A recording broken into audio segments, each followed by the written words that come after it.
Cool. So chapter 2 begins with this knowledge that I want you to know that I've been praying for you, and for most of you, I've been praying for you by name, that this idea about numbering your days wouldn't just be something that you think it's old people talk, that old people do, that it really would be like, you'd be like, wow. I really have been praying that tonight you'd be like, wow, that's something that I actually learned something that I could use to love Jesus more, and to learn to have to be excited about living on mission for him. And so this whole weekend really has been around about wrapping our brains around and coming around Psalm 90:12. Lord, teach us to number our days. And so tonight we're going to spend a few moments together just kind of reading the first 12 or so verses, and then we're going to finish it tomorrow. But we want, I know you had a chance to read it all this morning, but what we want to do tonight is just ask the Lord to captivate our hearts, so that we'd really be more than just this phrase that kind of is easy to say, Lord, teach us to number our days. No, that he would captivate our hearts, so it'd actually be like helpful.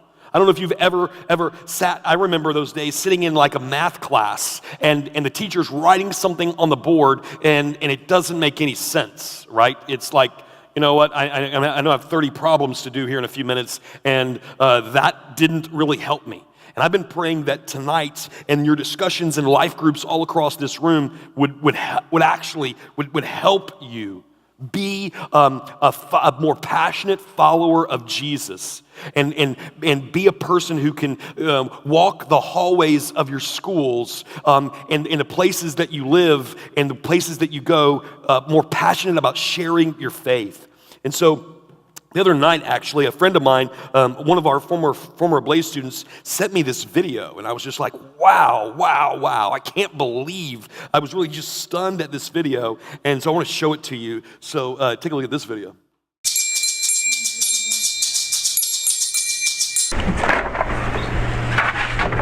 Hey, girls. I need you to clean up those toys.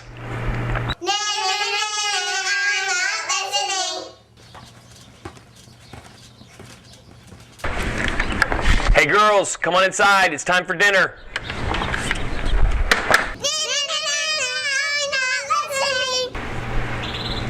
Hey girls, I need you to eat your dinner.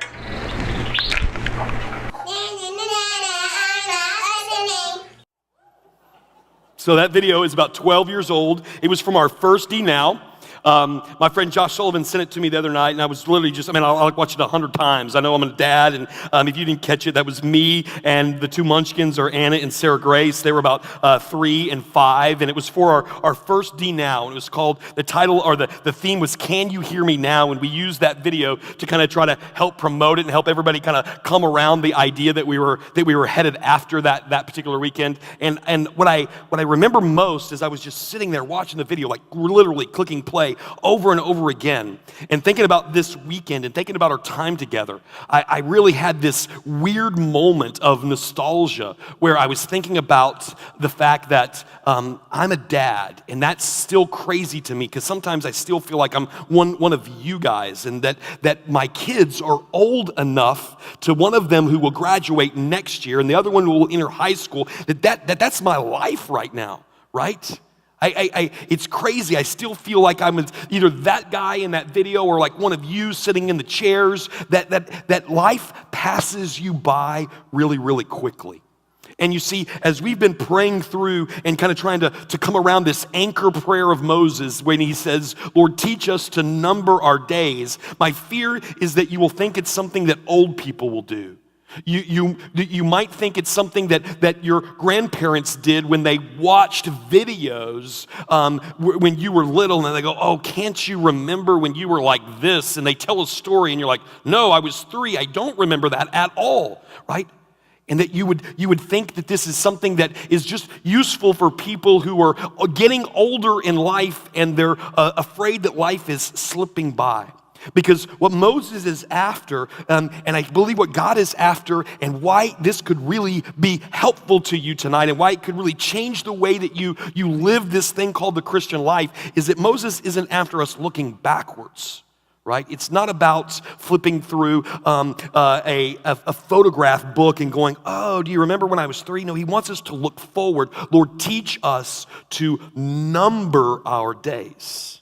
Okay, and so I thought it might be interesting if we just did that for a second. And I did some math this weekend, this past week in preparation for this, that might just help us wrap our brains around forward thinking. Lord, teach us to number our days. And I know we have just a few seniors in the room. Raise your hand if you're a senior. Cool. We got like 4 or 5, 6. Hey, I don't know if you guys have realized this. I bet you have, but I just kind of had to pick one. So I picked Reagan High School's graduation date. I live close to Reagan. If you go to Reagan, do you realize you have 106 days left in high school? If you're a senior tonight, that's it. And once you walk across that stage, you won't be you won't be in high school anymore. There's only 106 days left. Where are the juniors? Where are you guys at? Raise your hand, juniors. Juniors, you guys have a little longer. Just kind of picking one of the graduation dates of the schools that we attend, including summer and including holidays. You guys have 471 days left until you are no longer a high school student. Sophomores, where are you guys at? All right, I think you get in the picture. You guys have 837 days left until you are no longer a high school student. I know it just started for you freshmen, but where are all the freshmen? Raise your hand if you're a freshman. Freshmen, you guys have 1,202 days left in high school. So everybody else, give these guys a round of applause. They've worked hard to get to this place. And that's not actually very long. It'll pass by pretty fast. But middle school students, I'm going to include you guys. 8th graders, where are you guys at? I know you're not there yet, but you have 1,567 days until you walk the stage. If you pass all your classes, you'll walk the stage in 1,567 days, and you will no longer be a high school student. 7th graders, where are you guys at? Raise your hand, 7th graders. Cool, glad I can see you guys. You guys have 1,932 days left until you graduate from high school. And finally, last but certainly not least, I know you're new to the middle school party, but 6th graders, where are you guys at? 6th graders? Yes, loud and proud. 6th graders, you have 2,146 days left until you graduate from high school. But I didn't actually stop there. It was kind of interesting to me what it felt like to number our days. And so let's just kind of skip the college years and jump to the next great stage in life. And the one that I came up with was marriage. And this is not scientific, right? I don't know exactly the day that you're going to get married, and that's not what I'm saying. But on average, most Americans get married between the ages of 26 and 29. So generally, if you kind of just follow out some simple math, you can come to the amount of time that it might be for a 6th grader before he or she gets married. And you know what that is?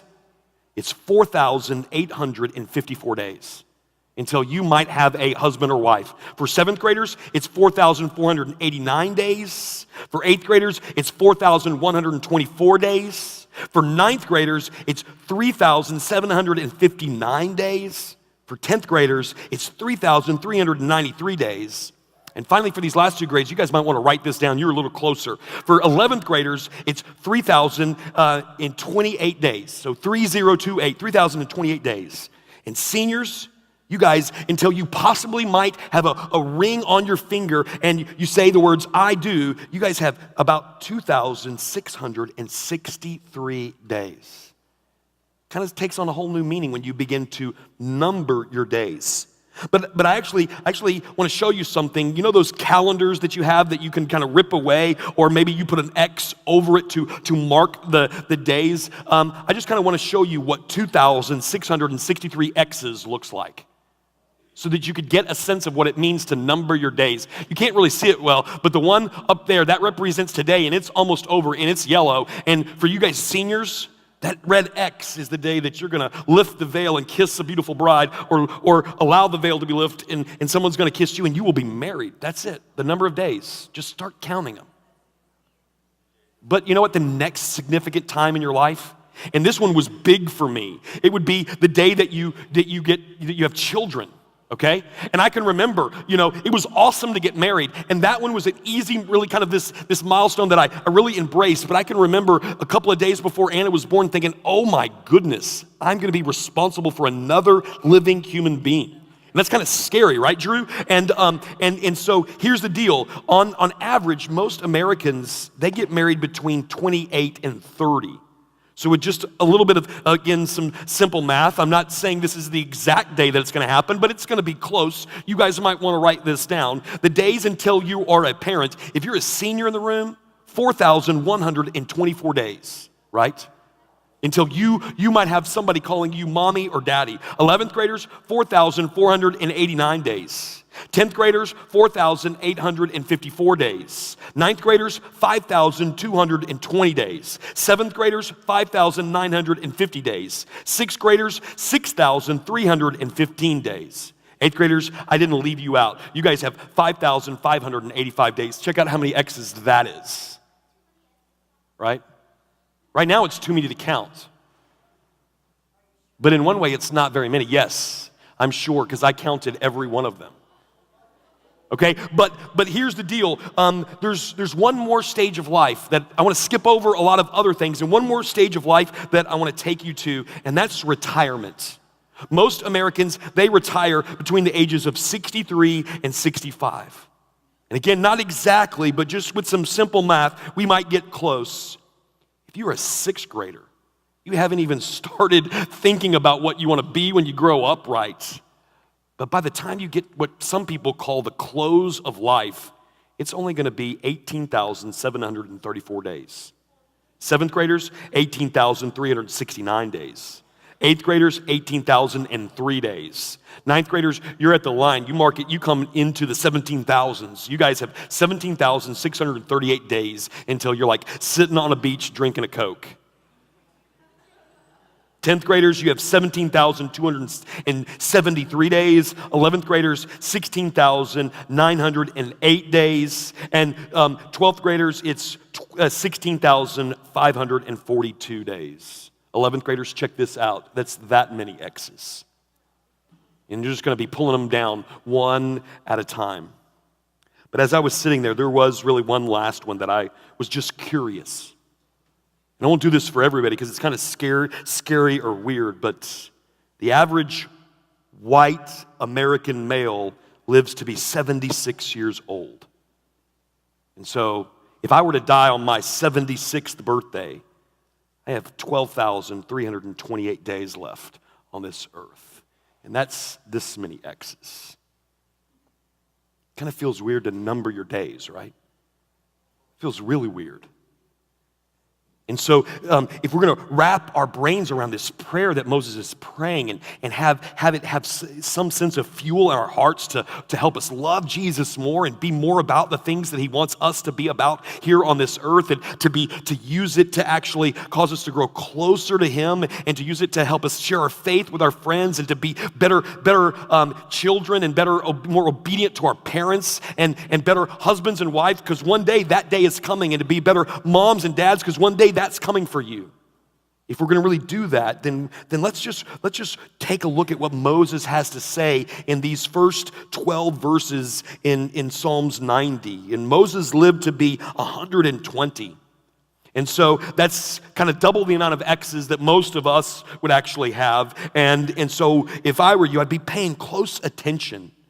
And so hopefully you remember some of these things from when you read it this morning, but I want you to be looking for two specific big ideas in these first 11 verses.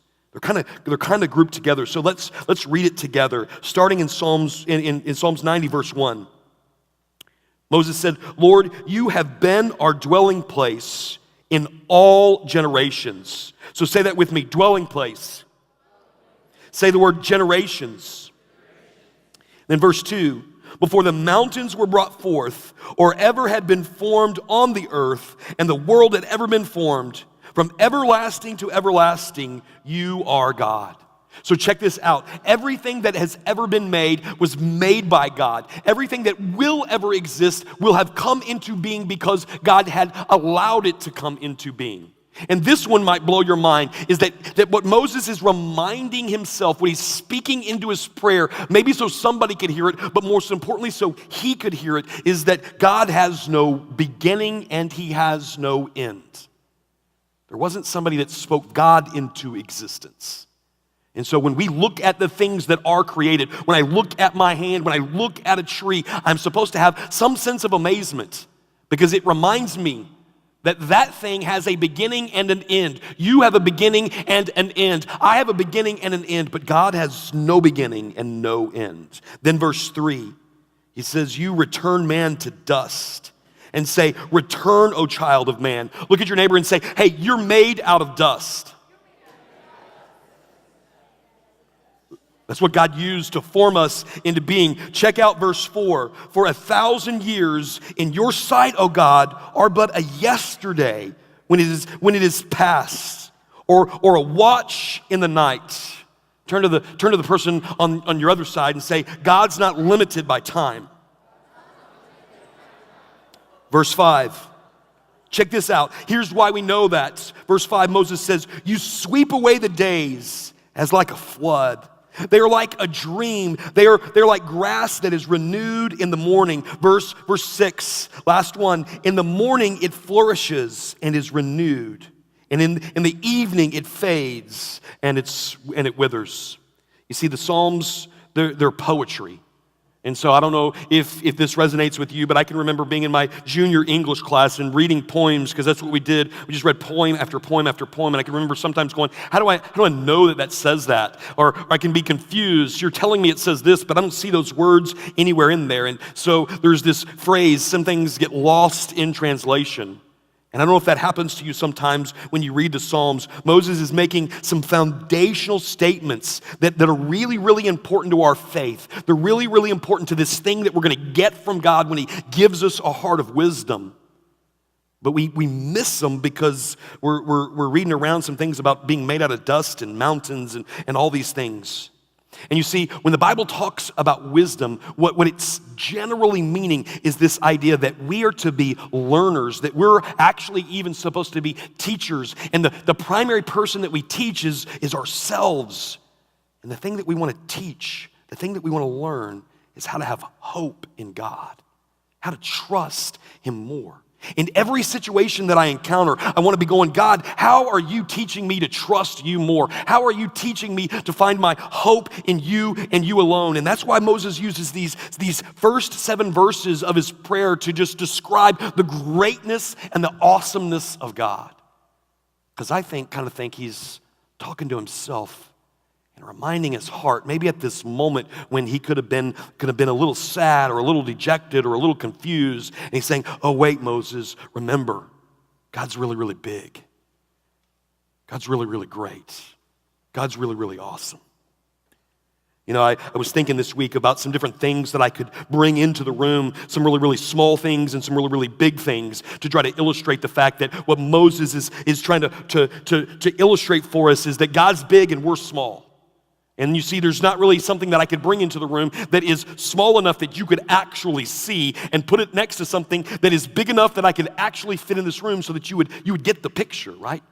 Because God's really, really big and we're really, really small. And you see, not a lot of people want to hear that message. We want to be people who always get a trophy, or people who always get smiled at, or people who are always thought well of. But Moses is saying, when you really understand how big God is and how great God is, sometimes you feel small. I remember when I was in the 9th grade, or actually it was the summer in between my 8th grade year and my 9th grade year, and I wanted to play freshman football. And so I went to my dad and said, Dad, I know that I need to start working out. You know, and at least for us in middle school football, there was no weights. You didn't do that. You just went outside and practiced every day. But I knew going into freshman football that we would go into the weight room. And I knew I didn't lift very much. And so I went to my dad and asked him for a bench press. And so we went to a couple of garage sales and we found this bench press and we brought it back to the house. And I was out in the garage one day and I was lifting these weights. And my dad, who was actually shorter than all of his sons, he's just really about this tall. He comes out in the garage, he's like, that's pretty good, son. He's like, hey, get up for a second. So I get up and I'm thinking, Dad, you're old. Just like you think about your parents sometimes, you're old. What are you gonna do? He's like, hey, Chris, Why don't you put every weight that you have out here in the garage on the bar right now? So I said, oh, sure. I put every weight on the bar, all right? And then he's like, how many times do you think I could do that? I'm like, Dad, you can't do that. Maybe once, right? And I was used to like the struggling, because that's where I was, just struggling to get some of that weight up. I was used to that. I'm thinking, maybe at best, Dad, you could just struggle to get it up there once. He sits down on that bench press and he does it 1, 2, 3, 4, and then he starts mocking me. You want me to keep going? 5, 6, 7, and he just keeps on going. And you know, I realized that day is that my dad is a whole lot stronger than me, right? There's a difference between boy strength and man strength. Some of you will come to know that one day. And here's the deal. What was cemented into my mind that day is that my dad was stronger than me. And what needs to be cemented into your mind tonight, if you don't already know it, is that the God who created you, the God who spoke you into being, the God who died for your sins, is that he is a great and glorious God.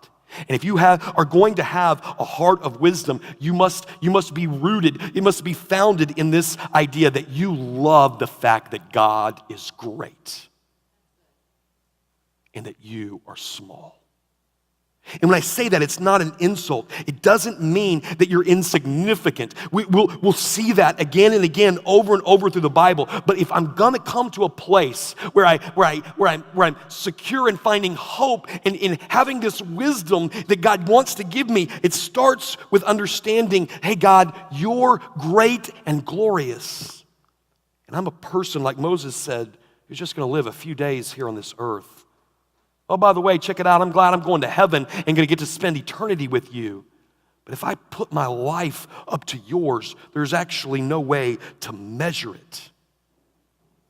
And you see, the thing that I'm desperate for you to understand tonight is that we have the incredible capacity to make ourselves the center of everything that happens here on this earth. You know, the summer between, or actually my 7th grade year, I decided that I wanted to run for student council.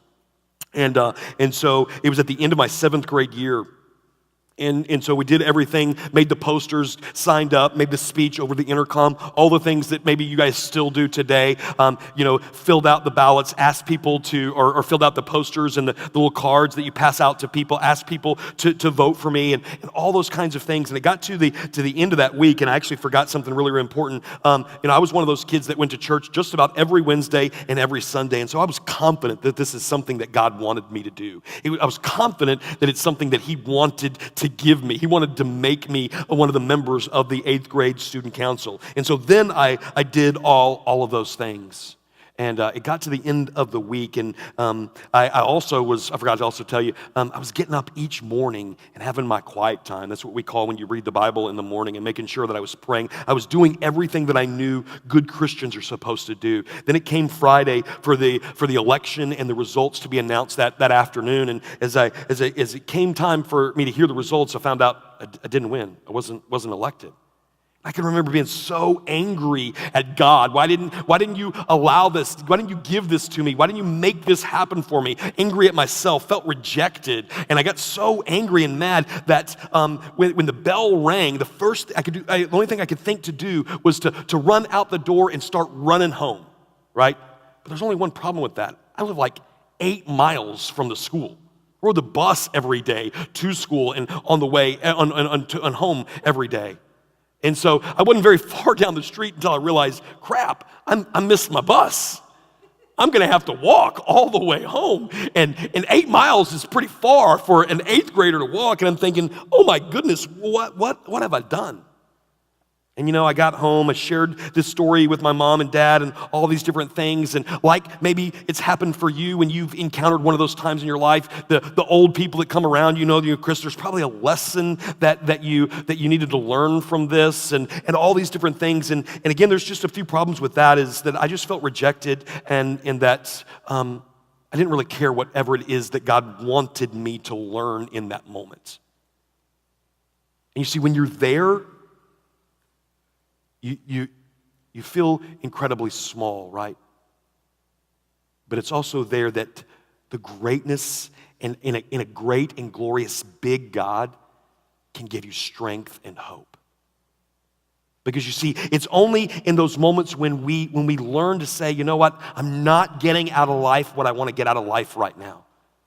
I don't know if you're a 6th grader in the room or if you're a 12th grader in the room and you're looking at it and you're like, I really don't like my life. That's when you can know that you're learning the lesson of what it means to be small. But just wait, because God's ready to show you how big he is.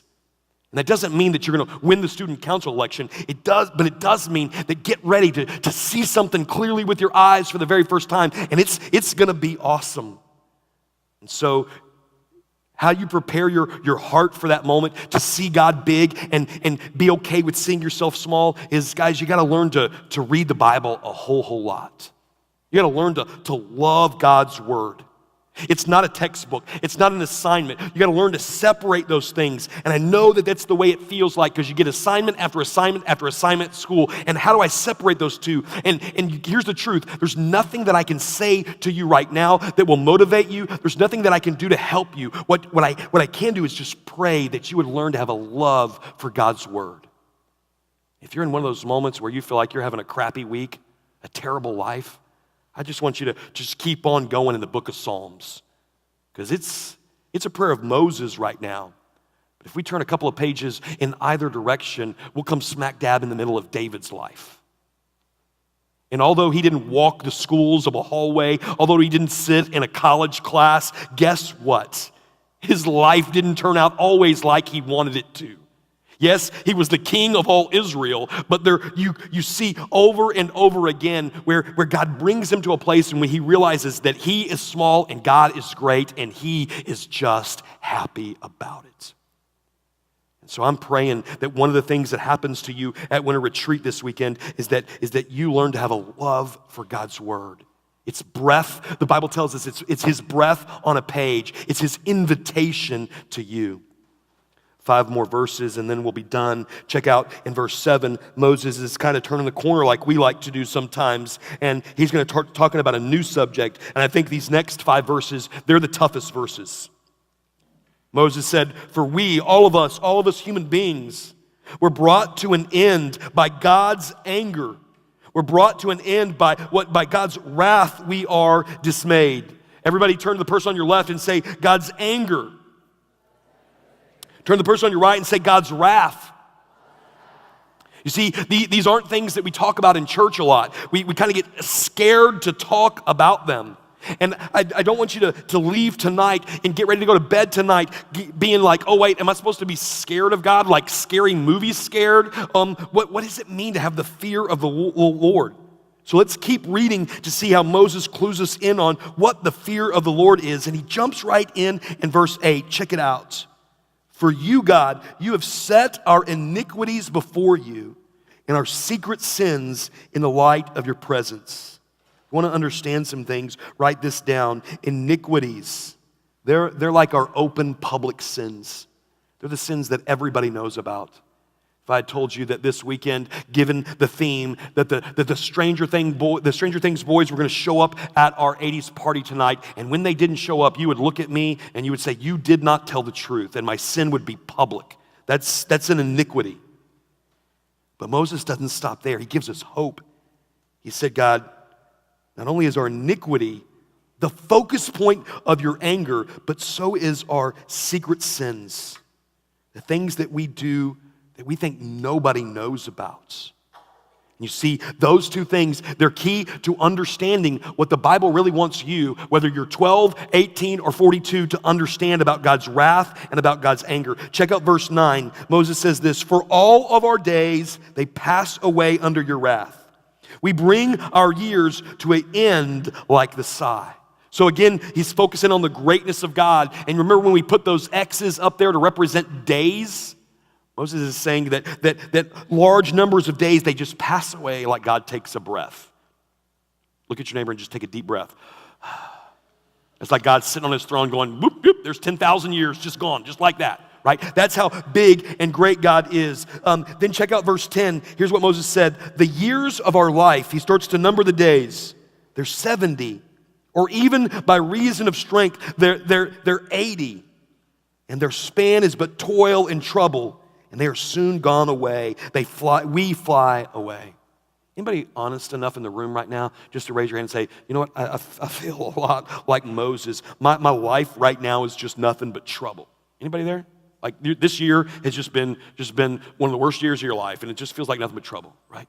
Have hope, because that's where Moses is saying, you know what, I feel like the span of my life is toil and trouble. Then check out verse 11. Who considers the power of your anger and your wrath according to the fear of you? So I just want you to stop and think about that. If you're getting distracted a little bit right now, focus right here. We're almost done. I want you to think about the fact and try to see how you could answer this question. Write it down. Think about it. Ponder it. Come face to face with this idea. Do I fear God? Do you fear God? It's okay right now in this moment. I hope maybe most of us are there. You know what? I don't quite understand. I know I'm not supposed to be scary movie afraid of God. I know I'm not supposed to be like 3-year-old, what's underneath my bed, afraid of God. That's not what this fear means. And so it's okay if you're going and you're camping out in the place of, I don't quite know what you mean, Chris. I can't quite answer that question yet. But you see, you know what, I think there's some other people that you'd have to, if you were honest, say, I know I'm supposed to, but I don't. I know I'm supposed to, Chris, but I don't. And I've been there where you're at. And here's how you know you're there. You know you're supposed to, but you don't, is when you love sin. And you give wholehearted approval to the way you live your life to that sin, right? When you're like, you know what? I know I'm not supposed to do this, and I really am thankful that I didn't get caught last week, but I'm going head on in, and I'm going to do it anyway, right now. I know it's in the Bible. It's like, you know, maybe the 3rd or 4th commandment, wherever it's at. It's in Ephesians. It's in Proverbs. Somewhere I know what I'm about to do, I'm not supposed to do, but I'm going and doing it anyway.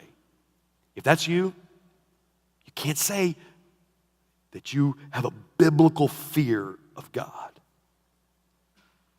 I've been there too. And you know, there's some other people who in the room who can't say that they have a biblical fear of God if you only just feel bad about your sin, right? Well, I know I'm going to feel bad after I do this, but I'm kind of okay with that, right? Then if you're there, you don't have a biblical fear of what it means, or a biblical understanding of what it means to have a fear of the Lord. And maybe you're feeling bad, it's gonna make you feel creepy on the other side, but it's not enough to make you stop. I'm not speaking for everybody in the room, but I think probably most of us fall into one of these two categories. You know what? I've just been kind of come apathetic about my sin. When I get to that place, I have no biblical understanding of what it means to fear the Lord. You know, I get it. Just like the worst small stuff and God's big stuff, people don't like to talk about the fear of the Lord. And just like the first 7 verses were foundational to creating wisdom and saying God is great, these 5 verses, they're foundational to understanding that God is going to do something mighty for you when you desire, when you have this insane desire to go, you know what? I want to be marked by a fear of the Lord. I want to be marked by a fear of the Lord. What do I mean by that? I know Valentine's Day was so like Wednesday, but Valentine's Day in my house is not the most important day in February. The most important day, at least for me in February, I love my 2 daughters, but the most important day for me in February is actually February 13th. Because 20 years ago to this February 13th, I asked the most beautiful woman in the world to marry me. Right? And I did it on purpose because it's easy to ask somebody to marry you on, and that year it was Saturday, February 14th. But it's really, really awesome to ask somebody to marry you on Friday the 13th, the day before Valentine's Day. And I did a lot of thinking that week, right? I'm thinking, what am I going to say to her? What am I going to say? Because, there's like this epic battle that goes on with people who are getting married. I got to like one up the guy that just asked his beautiful bride-to-be to marry him. So I'm trying to think about all these things that I want to do to make this an epic night. And I don't know if you guys know this. Most of you aren't in this category, but I was really, really poor. And it's hard to have this epic like proposal night when you have like $5 in the bank. I've used all the money to buy the ring. And so I'm trying to think of all these things that I want to do, because here's what I wanted to do. What I wanted more than anything is I wanted to leave a mark on Anne-Marie. A mark that said that if she ever came in, if we ever encountered trouble, she could know for sure that she wasn't getting rid of me. That she could know for sure that I love her. Whatever it is that I was going to say when I got down on that knee, I wanted her to be able to always remember it. And you see, that's what we mean when we say, has a burning desire in your heart been created, that you say, God, I want to be marked by a fear of the Lord. I want to have an unshakable memory that says, God, I know that I have a heart of wisdom because I know that I fear you. And before I go too much further, and you're like going home saying, you know what, Mom? Chris said the only way to have a heart of wisdom, you know what, Dad? Chris said the only way to have a heart of wisdom is that I'm supposed to be scared or afraid of God. And if that's where you're at, that's not what I'm saying. You see, a life that's been marked by a biblical fear of the Lord understands this, that my secret sins, they've been forgiven. That Jesus had to die on the cross so that the things that I did, that literally maybe nobody on this earth will ever know that I did them, they've been forgiven. And so a life that's been marked by the fear of the Lord, it's able to go, whew, thank you, Jesus. And it's okay to do that. Wow. Jesus, I can't believe I made it through that week and nobody knows that I did that. It's okay to be there. You just can't stay there. So that's the first place, is you go, wow, Jesus, thank you that my secret sins are forgiven. But a life that's been marked by a fear of God also knows that my open sins, they're forgiven too. My iniquities, the things that I've done that really kind of everybody knows about. Maybe not everybody, but my parents and people that are close to me, they know that I did them. They know that I cheated on that test. They know, and you see, a life that does that knows, you know what? I've been forgiven. And you know what? God made a way. So I'm going, wow. Not only did you cover me for the secret sins, God, but you made a way so that I don't have to stay a liar. I don't have to stay a cheater. I don't have to be a person that always looks at pornography. I don't have to stay at those places. Yes, I did get caught. Yes, somebody did find out, but I don't have to stay that person. That's a person whose life has been marked by the fear of the Lord. My junior year in college, I was taking my final semester of Hebrew.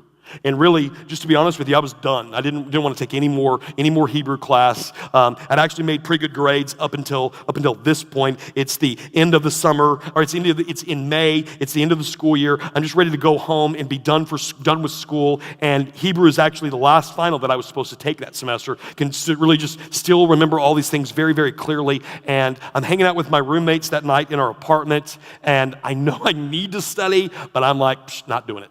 I would rather hang out with you guys, right? Wasn't I an awesome friend? They don't have any more tests. They're just going to hang out in the living room. And I'm like, I'm all in with you guys. Forget Hebrew. I'm hanging out with you guys. We won't see each other for a couple of months, so we're just going to hang out that evening. And I go to the test. I'm thinking, you know what? I had like a solid high B in the class. And so how bad can this be?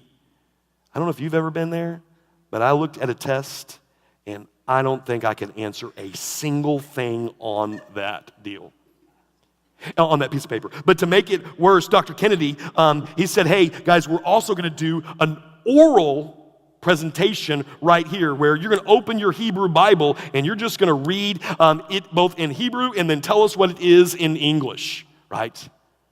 And I see some other people around the room freaking out, but no one's freaking out like I'm freaking out on the inside because I don't think I got a single thing right on this piece of paper, and I know I'm not going to do well here because he kind of told us, kind of hinted at to be ready for that, but I didn't read the passage. And so I bombed that test like I've never bombed a test before. And I go home and pack up my stuff and I go back to read the grades and I see, I think it was like a 22 or something like that, really bad. But I'm like, well, at least with my other grades, I'm going to pass. I'm going to be fine. I'm going to make a D, but D's get degrees, and so I'm going strong, and I'm fine with it, right?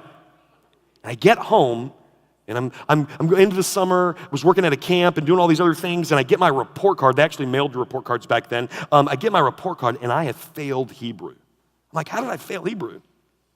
And I call up Dr. Kennedy, and I'm talking with him on the phone, and I'm telling him, hey, Dr. Kennedy, I'm a little confused. I know I didn't do too well on the test, but I don't think I got an F in your class. And he's like, oh, yeah, you didn't read the syllabus? Your finals doubled. And so not only did I get a 22 once, I got a 22 twice, right? And you don't really recover in a college class from two 22s. It equals 44, but it's not really good, right? And so I'm sitting there just devastated all summer long. So I failed Hebrew. Go back for my senior year, and I'm talking to some people, and I had gotten the opportunity to serve on this group that was really cool to be able to be a part of. But the guy that was the leader, the faculty advisor for the group, comes to me and says, Chris, I'm sorry, you can't serve because you're with this F. You don't have enough qualifying hours. You had to be a senior. And so I'm distraught about that. And he's like, but he tells me, there's one thing you can't do. Go back to Dr. Kennedy and see if he'll change your grade. I'm like, I've been told forever that professors don't do that, right? And so, but I really wanted to serve on this team, and so I go back to Dr. Kennedy. I make an appointment to see him, and I tell him, and I'm trying to think of all the stories that I know maybe some of you have been there, right? I ate some bad fish that night, Dr. Kennedy. I don't know what was up. Just trying to create some excuse. And then I thought, you know what? The Bible tells me the truth will set you free. So I just walked into his class, and I just began to tell him, I messed up. I'm a senior in college at this point. And I kid you not, I'm sitting there in his chair, and my hands kind of begin to shake, and I'm a senior in college, and I just begin to bawl like a fourth grader that is in trouble in the principal's office. I just began to tell him, I messed up, and I need some grace. And I see this man open his drawer, pull out a book, open it up, and get a pencil out and start to write some things down. Then he hands me this slip. He says, take it to the registrar. Chris, I'm going to give you a B+. He didn't get, I should have got a D, and he didn't go D, he didn't go C, he went all the way to B+. And that's kind of what my average was up to that point, and he just begins to tell me some other things. And you see, what happens when your life has been marked by the fear of the Lord is you realize that every day that I'm living and breathing, I don't get what I deserve. Let me say that so it'll sink in for you. Every day that I'm walking the face of this earth, I don't get what I deserve. Because I'm a sinful human being.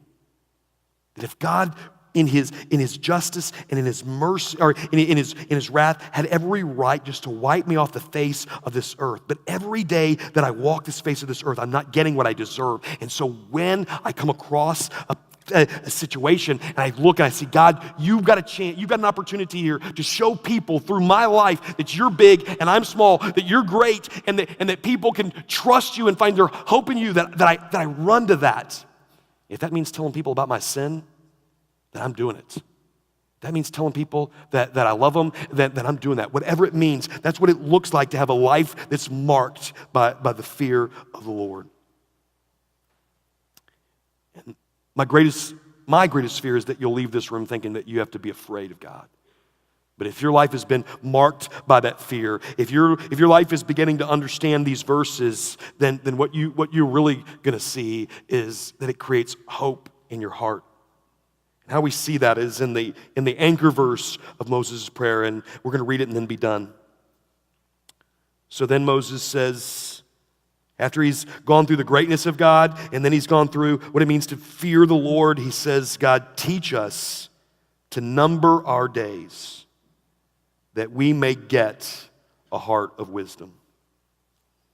You know, I was sitting praying for us today, just looking at that verse and just asking the Lord, God, how do I kind of take these things? Because remember, I started with this idea that I wanted it to be helpful to you. How do I take these things? I know it hopefully can be inspiring to know that God's great.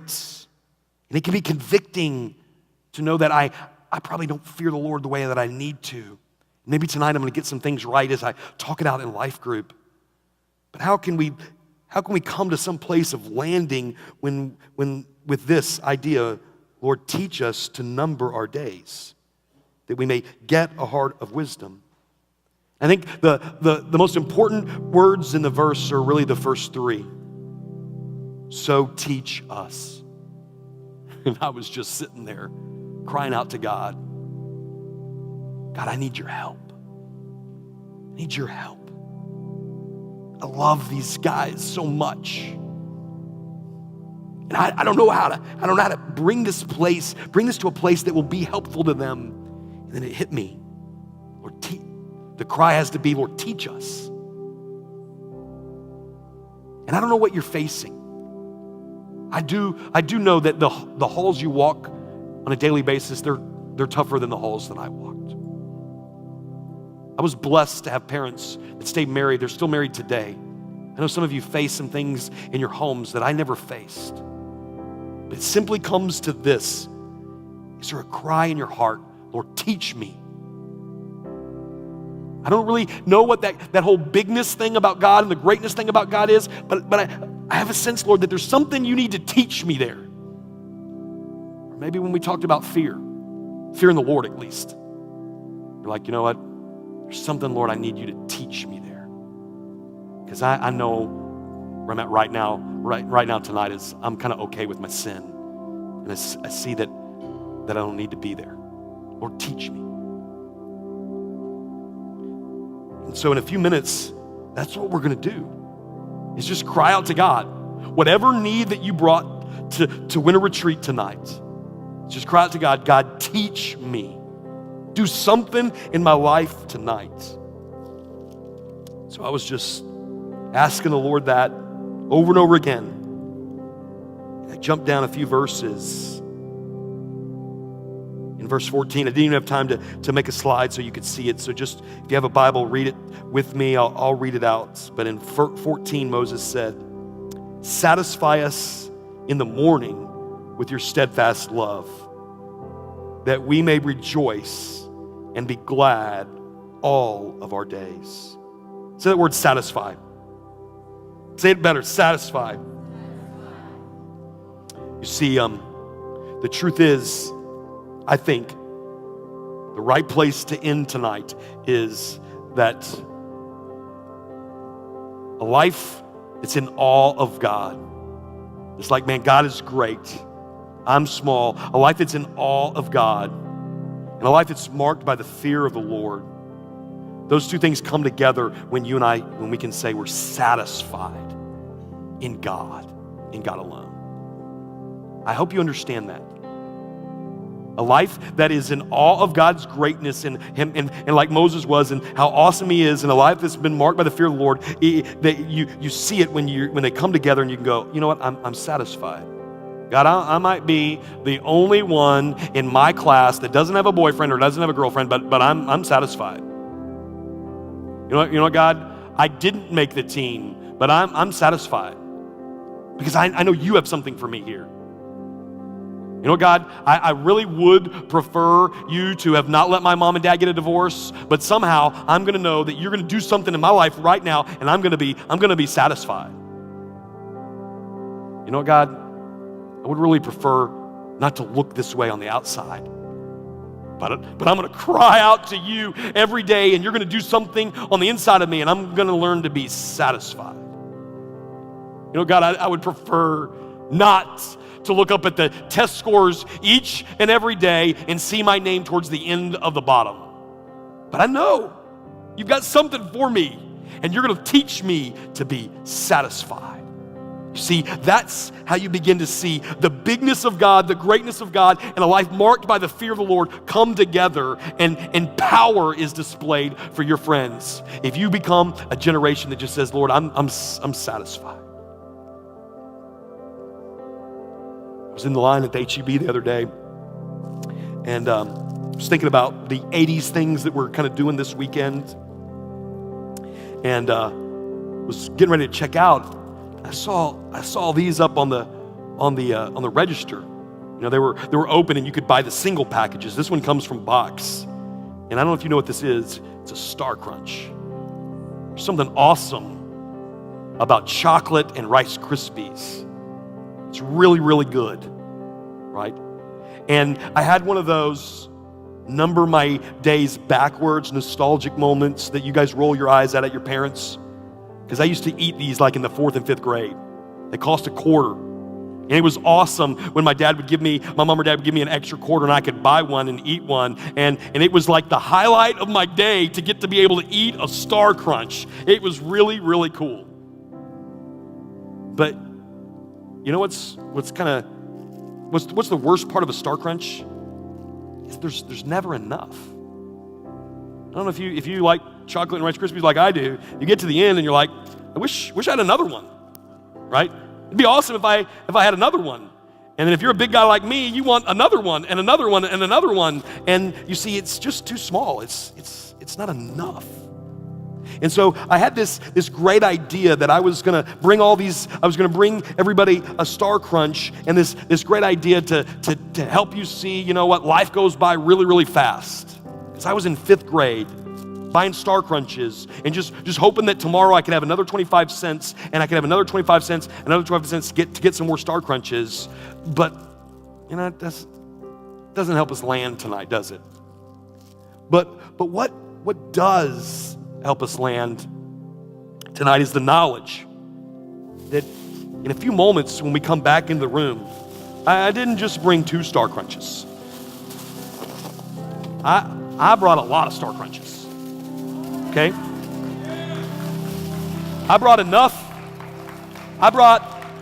enough Star Crunches for everybody who wants a Star Crunch to have a Star Crunch tonight. And you see, what we're getting ready to do in a minute as we worship the Lord is to go, God, you're enough. You're enough.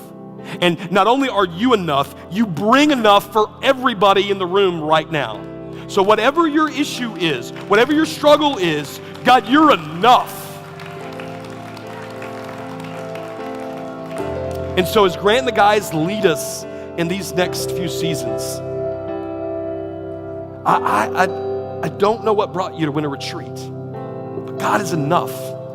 And so if the struggle is somewhere in that place of learning that the greatness of God is victorious and is enough for you in whatever you're facing, then you need to move out to one of the aisles where one of the life group leaders or one of the college students will be, and you just need to ask somebody to pray for you.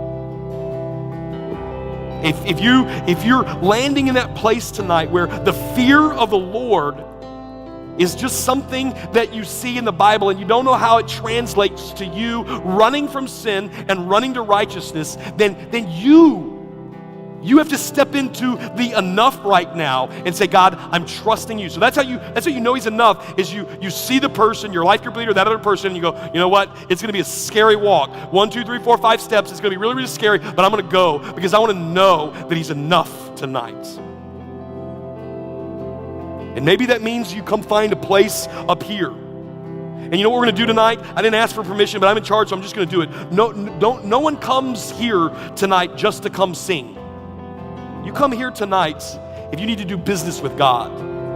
And you're at that secret sin place, and you just need to come lay something at the feet of Jesus tonight. You just need to come and say, God, I need to know tonight, I'm desperate to know tonight that you're enough. So I'm coming to you, I'm bringing whatever it is that's my need, and I'm coming and I'm bringing it to you.